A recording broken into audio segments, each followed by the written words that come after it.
El trabajo de nuestro laboratorio desde hace mucho tiempo se ha centrado en utilizar microorganismos como agentes para producir productos interesantes y también para remediar algunos problemas de nuestra sociedad.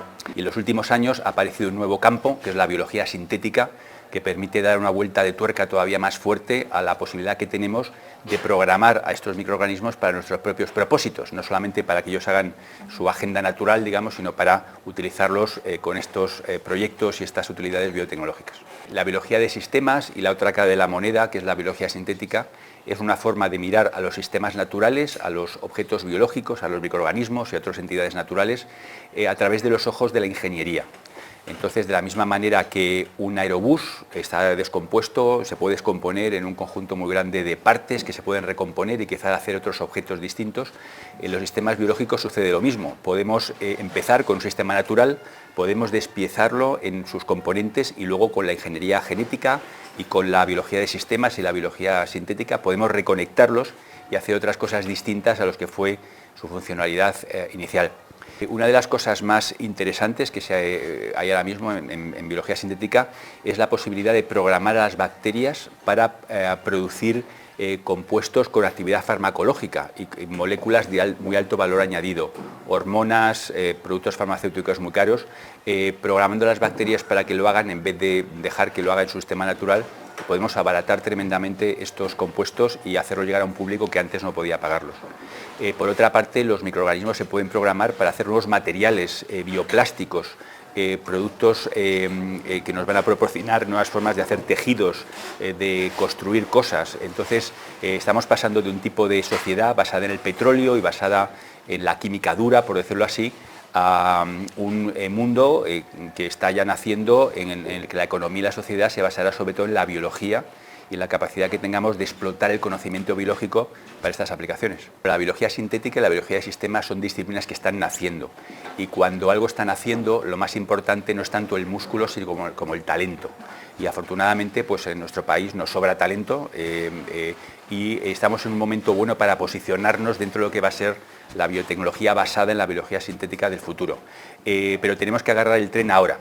Si dejamos que pase mucho tiempo, pues ya el talento no será lo más importante, sino que será el músculo, las inversiones, los grandes aparatos, y ahí posiblemente perdamos la oportunidad de tener una buena posición en el paisaje que se está abriendo de la biología sintética y la biotecnología del futuro. El título del proyecto, para el que la Unión Europea nos ha dado una cantidad de recursos considerables, se llama justamente así: Desarrollo de un sistema inmune artificial basado en componentes extraídos del mundo microbiano. Me gustaría insistir en que si el tipo de sociedad que tenemos ahora, de la comunicación, de los teléfonos móviles, del Internet, se basa en los desarrollos que ha hecho la física a lo largo del siglo XIX, del siglo XX, el siglo el que nos estamos metiendo y los siglos venideros van a estar determinados fundamentalmente por la biología. La biología es algo que hasta el momento ha sido, por decirlo así, una ciencia blanda, de naturalistas, de cosa muy descriptiva, pero realmente la biología se está convirtiendo en una ciencia seria y como tal ciencia seria está dando lugar a tecnologías que nos van a cambiar la vida y de hecho algunas van a suceder dentro de muy poco, ¿no? Lo que no puedo crear no lo entiendo. Entonces, la idea es que uno entiende un sistema por completo cuando puede crearlo, cuando puede recrearlo. El énfasis de la biología sintética no es tanto en entender el origen evolutivo de las cosas, sino en entender cómo funcionan las cosas.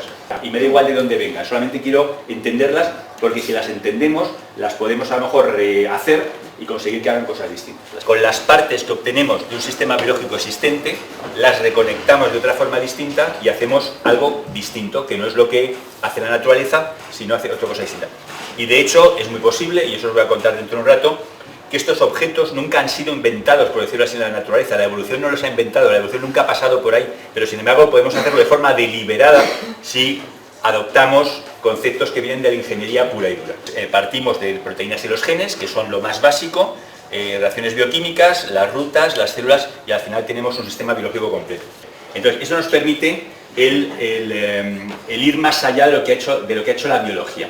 Porque la biología, pues, es decir, hay una ruta que empieza en algún sitio y la ruta va caminando y al final llega donde estamos nosotros. Pero hay otras rutas que no se han explorado nunca y que no se van a explorar nunca de forma natural. Entonces aquí cuando viene la biología sintética dice, bueno, la biología que conocemos es la que conocemos, las partes son las mismas, pero vamos a ver si nos las ingeniamos para reconectarlas y hacer cosas que la biología no ha hecho nunca. Podemos inventar nuevas proteínas con nuevos aminoácidos y explorar espacios de actividad mucho más amplios de los que teníamos anteriormente. Podemos crear nuevos materiales que antes no han sido explorados. Y podemos utilizar lo que ya tenemos para hacer cosas completamente distintas. Es una competición internacional para la producción de máquinas basadas en genética, digamos así. Se les dice, bueno, tenemos todas estas piezas en el mundo biológico, los promotores, las proteínas, los reportes, los networks, la modelización, todas estas herramientas que vienen de la ingeniería y vienen de la biología de sistemas y eso. Proponer hacer alguna cosa. Y entonces los estudiantes forman grupos donde se suelen juntar ingenieros y biólogos y entonces proponen cosas, pues no sé, todo tipo de cosas. Vamos a hacer una bacteria que sea capaz de detectar el sonido, por ejemplo. O vamos a hacer una bacteria que podamos tragarla, es una bacteria diagnóstica, que por ejemplo, nos la tragamos, pasa por nuestro cuerpo y cuando la rescatemos, el color de las heces nos va a indicar si tenemos diabetes, si tenemos cáncer, si tenemos pulmonía o si nos duele la cabeza. Pero es que es más, podemos hacer bacterias, por ejemplo, que no solamente detecten que hay algo mal en nuestro cuerpo, sino que su reacción sea producir medicamentos que remedien ese tipo de producto. Desarrollar un sistema para comunicarse con las bacterias.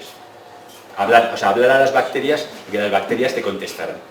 Entonces lo que hicieron, y era una idea muy interesante, era, bueno, sabéis que la voz se puede decodificar en un código de letras, como lo hacemos en el iPhone y estas cosas, y entonces lo que hicieron fue con un sistema esto que se llama Arduino, que conoceréis, de inputs y outputs, que uno puede programar, entonces traducir ciertos órdenes dadas con voz en cerrada y apertura de algunas puertas que añadían al cultivo una señal, un inductor, IPTG o alguna cosa así. Entonces, la cosa de tal manera que, si yo preguntaba a la bacteria, ¿tenéis frío? Entonces la bacteria, si realmente estaba a una temperatura adecuada, entonces daba color verde, y si estaba a otra temperatura daba color rojo, por ejemplo. Es que para tener una buena idea hay que tener muchas ideas. O sea, uno no se levanta un día y tiene una idea y esa idea es fabulosa. No, tienes que tener muchísimas ideas y al final una o dos son buenas.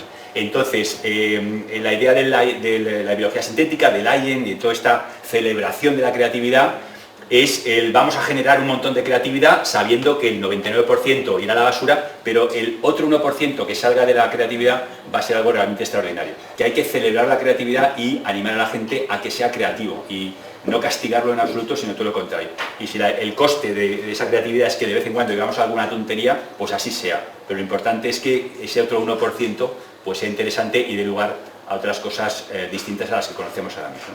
Entonces aquí estamos haciendo una cosa que me parece completamente extraordinaria, porque estamos cogiendo genes y cosas, el anticuerpo de un camello, lo metemos en una bacteria, hacemos que se active por otra cosa. Entonces realmente es el tipo de cosas que la naturaleza eso no ha inventado ni va a inventar nunca, pero que podemos agarrar componentes de distintos lugares y conseguir un microorganismo que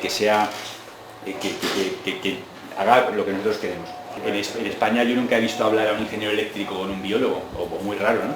En los departamentos de biología sintética de Estados Unidos es que son biólogos al lado de ingenieros eléctricos, o sea, y los grandes nombres en el campo no son biólogos, son ingenieros eléctricos. Yo soy estudiante también, ¿no? Y entonces yo creo que una de las cosas es que la gente que está en vuestra etapa profesional pensáis que tenéis muy poco margen de maniobra para cambiar las cosas, pero tenéis muchísimo margen de maniobra para cambiar las cosas. Y no tenéis que depender que alguien os diga lo que hay que hacer o lo que no hay que hacer, podéis hacerlo vosotros también, ¿no? Y pasar de lo que os digan los demás, ¿no? Y yo creo que esa es la clave de la creatividad, ¿no? De hecho, una de las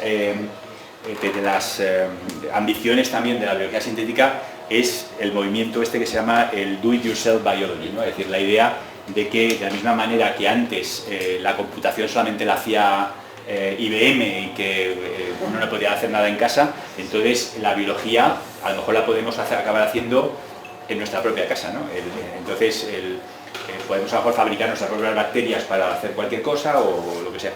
Y de hecho, dentro de pocos días, bueno, me he metido hace poco en un pequeño programa que a ver cómo funciona, de Do It Yourself Biology, ¿no? La biología hágalo usted mismo, que es una empresa americana que se llama Ventolab, que lo que hace es que propone vender una especie como de pequeño laboratorio con una plantilla como de una hoja A4, en el que en esa plantilla tienes todo lo que necesitas para hacer biología molecular. Tienes una pequeña máquina de PCR, una pequeña centrífuga, una pequeña cosa para correr geles y tal, y simplemente la puedes tener en tu cuarto debajo de la cama, o sea, no hay ningún problema. Bueno, es decir, hay un señor que se llama Drew Endy, que es uno de los gurús de este tipo de cosas, que una de sus diapositivas favoritas es una que dice lo siguiente: si nosotros consiguiéramos entender el programa del desarrollo de una planta, donde se forma la raíz, la rama por aquí, la rama por allá, etcétera, podríamos programarlo para que una semilla la pusiéramos y al cabo de los 20 años tuviéramos una casa con habitaciones y con mobiliario, ¿no? Porque lo que haríamos sería que el tejido de la planta se diferencia, no como el programa original de la planta, sino como un programa que podemos meter. Eso no estamos ahí ni muchísimo menos, pero quién sabe, ¿no? Víctor, muchísimas gracias por venir.